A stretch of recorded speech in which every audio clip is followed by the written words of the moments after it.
Shericka, but can you take us back to the decision to come back to the short sprint?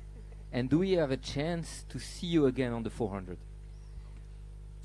That story, I think probably 2019. After 2019, I went back home. It was supposed to be the Olympic year 2020, but I was struggling with some fractured shins, which I think the Olympic not being kept work in my favor. So in 2021, I got hurt in March, which I was struggling to get back to fitness for the 400. So it happened to be that right after I went to a meeting in the US running the 400, coach discussed and like, okay, then I'm going to step you down to the 200, which I was a bit concerned because I'd never know how fast I was. So it's like, I was like, man, am I going to make it in the 200?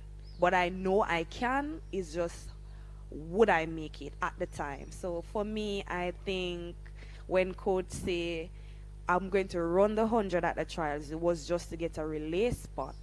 It happened that I actually run so well at the trials, I ended up running it at the Olympic, which I got a medal, and ending up not making in 200, which was the actual event I was supposed to run. So, when coach and I discussed that, okay, then I run in the sprint, I was super excited but nervous at the same time. Oui, peut le concert 400, oui, bien sûr. But what about the 400? Would you come back to it?